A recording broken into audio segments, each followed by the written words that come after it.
यह नाटी, ये नाटी है। दूसरा ये बता देता महाराज ये प्रपौत्र है। अब इस प्रपौत्र को सुन करके, नाटी को सुन करके, बेटे को सुन करके, इस प्रकार दादाजी, परदादाजी, सरदादाजी,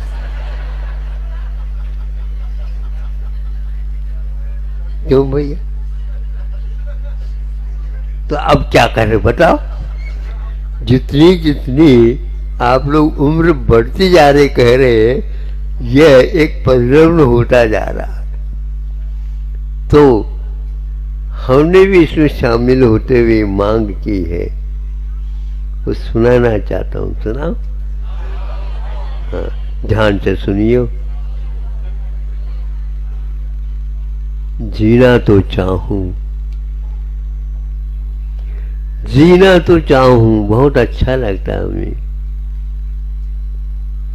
जीना चढ़ने हेतु, जीना बोलते हैं आप लोग। महाराज हमने बहुत कोशिश करके, जिन्होंने 11 मंजिला हमारे पड़ोस में एक भवन बना करके हमारे नींद को खरीदी थी।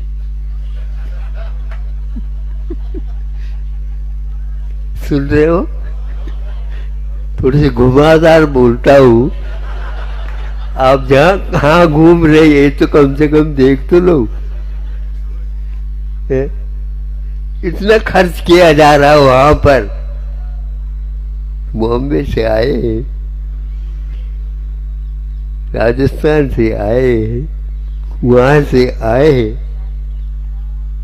मतलब हम जीना तो चाह रहे हैं, लेकिन कुछ ऐसे भी प्रसंग है हमारे जीने में विघ्न उपस्थित करते हैं। ये आप लोगों को अच्छा लगेगा न लगे, मतलब एक व्यक्ति दूसरे व्यक्ति की नींद को किस ढंग से साफ कर रहा है और उससे उसकी नींद वाकई में कहीं चली जाती है। नहीं समझे? अब गोली लेने के उपरांत भी निद्रा नहीं आई। जब तक 13वां मंजिल वहां पर खड़ा नहीं होगा। नहीं समझे?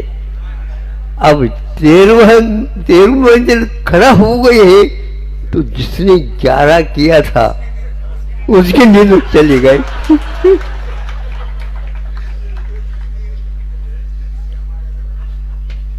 अब दादाजी का भी यही विकल्प है।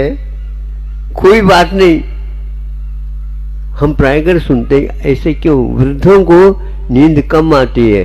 अभी जाना तो है, नहीं समझे? कुछ जी लो, किंतु जीना तो चढ़ लो। चढ़ने की क्षमता है ही नहीं, लिफ्ट लगा दो, लेकिन चढ़ना तो है। कैसा लग रहा? ये हम सही बात बता रहे हैं क्या गलत है? ये बताओ, ईमानदारी के साथ बता दो। कल्याण की बात है ना? हाँ, ये बात है। किंतु योजना जो क्रमबद्ध चल रहे हैं उसके अध्ययन करने से, इसलिए मैं भी कह रहा हूं, आप भी कह रहे हैं, जीना तो है, जीना तो चाहो। जीना चढ़ने हेतु यूं ही जीना क्या है?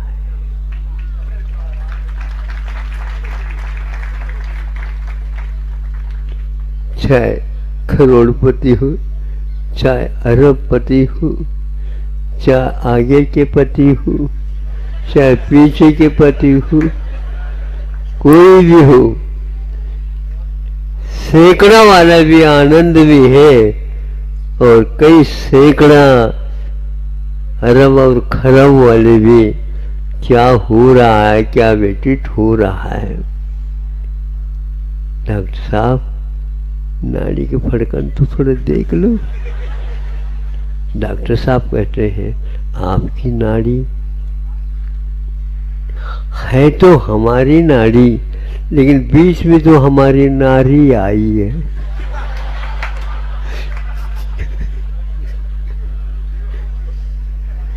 बना तो नहीं है। आपका आशीर्वाद अब अपेक्षित है, तो हम इन दो नाड़ियों को देख ले, अथवा यूं ही जीना क्या है। काम चलाओ जीना नहीं प्रभु, नहीं चाहिए। ये दुर्लभ कहाँ रहा फिर, ये तो घुटन है। तो इस प्रकार के इस जीवन को देखने से उन्होंने कहा जा वयो हानव और आवीची मरणम, ये दोनों सूत्र हम लोगों के लिए वरदान सिद्ध हो सकते हैं, लेकिन हो सकते हैं। होश हवास की बात है। आपकी आंखें खुल रही है, नेत्र ज्योति आपकी बढ़ रही है, लेकिन रूपी पदार्थों को देखने के लिए बढ़ रही है। इसलिए आचार्यों ने 5 इंद्रियों के व्यापार को प्रमत्त कहा है। अब आप ही देख लो, यूं ठीक ठाक है, बहुत आराम के साथ चल रहा है, ये प्रमाद है। हम चल रहे हैं क्या वो चल रहा है, ये देखना है अपने को। हम चल रहे हैं तो पंचेंद्रिय के व्यापार के संयम के साथ चल रहे हैं। यदि वो चल रहा है तो समझ लेना वह प्रमाद है। 5 इंद्रियों का व्यापार प्रमाद मूलक ही होता है। इसलिए इससे साधु बनने के उपरांत भी कान पकड़ करके ये 5 इंद्रियों का व्यापार संसार के लिए नहीं, किंतु इसके नियंत्रण में तुम्हारा मोक्ष मार्ग छुपा हुआ है। पंचेंद्रिय के विषयों को छोड़ना अथवा इंद्रियों का संयमन करना, यह एक भीतरी आयाम है। आचार्य संकेत एक बार देते हैं, देखो दिन हो गया, इसका अर्थ है ही नहीं, इस दिनकर का उपयोग करो, इस दिवाकर का उपयोग करो। और रात भी आई है तो सोने के लिए नहीं। 28 मूल गुणों में एक शयन के लिए भी गुण दिया है। क्या कहा? आप जिस प्रकार सोते हो उसी प्रकार हमारे लिए भी आचार्यों ने कहा विश्राम आवश्यक है। किंतु आज कोई कह रहे थे, महाराज यहाँ पर तो अलग ही प्रकार के सर्दी का अनुभव हुआ। जाओ किसने कहा था ना? आओ, उन्होंने अनुभव किया, मतलब सर्दी का अनुभव तो प्रतिदिन करते होंगे, लेकिन कुंडलपुर की सर्दी का तो अलग ही अनुभव है। बड़े बाबा की कृपा है।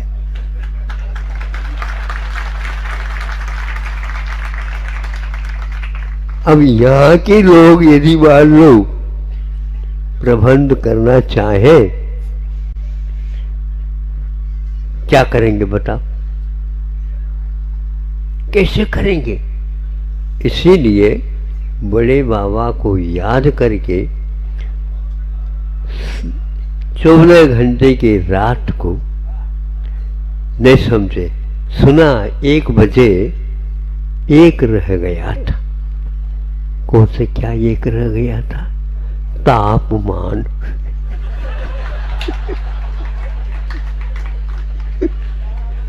अब 1 बजे तापमान 1 रह गया था, आप चाहते हैं सर्दी मात्र अब गायब कैसे हो? कैसे गायब होगा? ज्येष्ठ में जो तापमान रहता है अब याद आ रही। हाँ देखो, तो हमने यही कहा था, घबराने की बात नहीं। हमारे लिए मंत्र दिया है संतों ने कि गर्मी के दिनों की लू को खा लो। लू है? हाँ, और सर्दी के समय में वो काम में लो।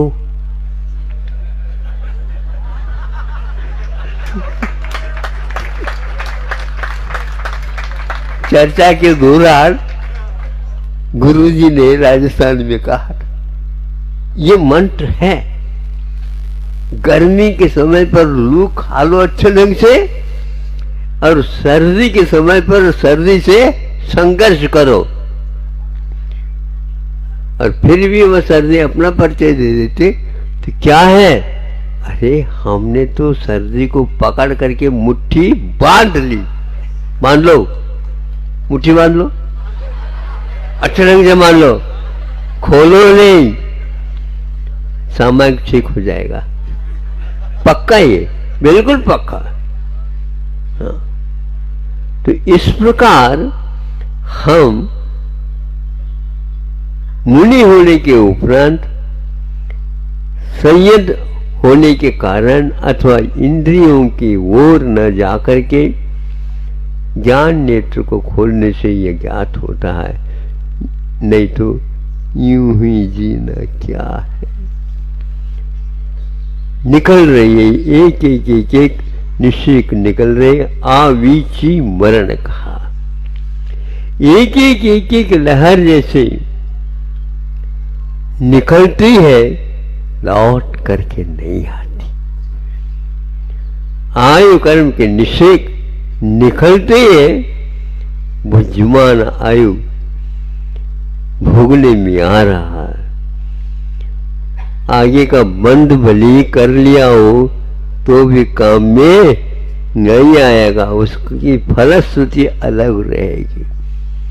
जैसे गति का बंद हो, आयु का बंद हो, उसी के अनुसार आपको मिलने वाला है। ओम नमः सिद्धेभ्यः। अहिंसा परमो धर्म की आचार्य गुरुवर श्री कुंड कुंड भगवान की, आचार्य गुरुवर श्री ज्ञान सागर मुनि महाराज की, आचार्य गुरुवर विद्यासागर जी महाराज की जय, मुनि संघ की जय। लवन है और इस शब्द से लावण्य बनता है। लवन सेवन करने में आता है, लावण्य देखने को उपलब्ध होता है।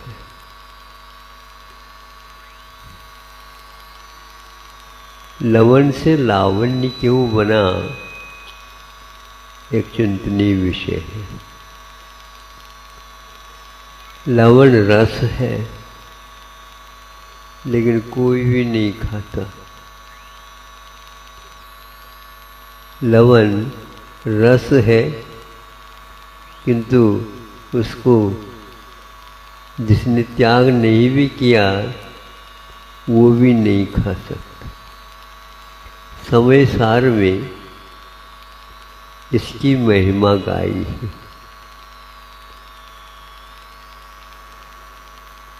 क्योंकि लवण खिल्लिवत ऐसा कहा, वह रस उसे बहुत भाता है। किंतु जो व्यक्ति लवण लेता है, अकेले लवण का सेवन नहीं करना चाहिए।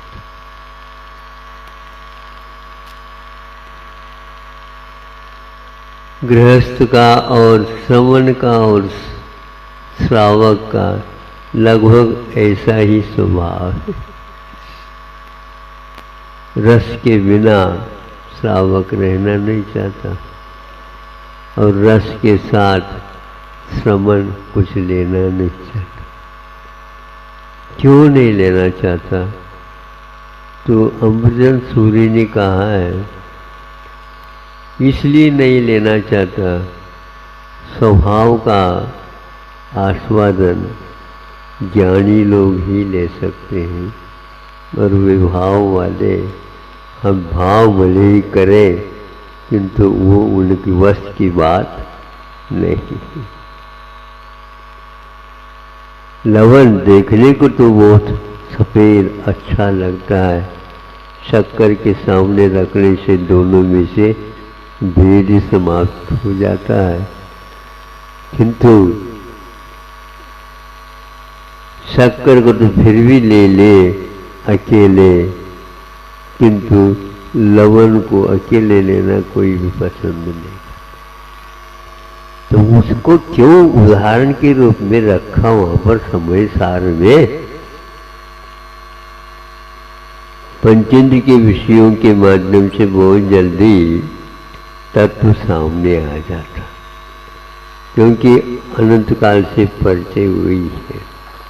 लेकिन अनंत काल से ये भी परिचय नहीं हुआ, अकेले लवण का सेवन क्यों नहीं किया जाता?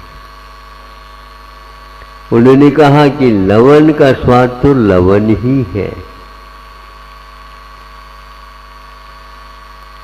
नहीं महाराज, हम लवण को बुरका करके दाल में या चावल में या जो कुछ भी है उसको पहले डालते हैं, और सब कुछ है उसमें घी में डाल दिया, सब कुछ डाल दिया। लवण यदि नहीं डला है, अरे भाई तुम तो फीका जीवन जीने वाले हो। जबकि वो फीका नहीं, स्वादिष्ट है, उसमें मिश्रण नहीं, और वह लिक्विड डलो नहीं, इसलिए नहीं। लवण रस होते हुए भी वह उस रस को आप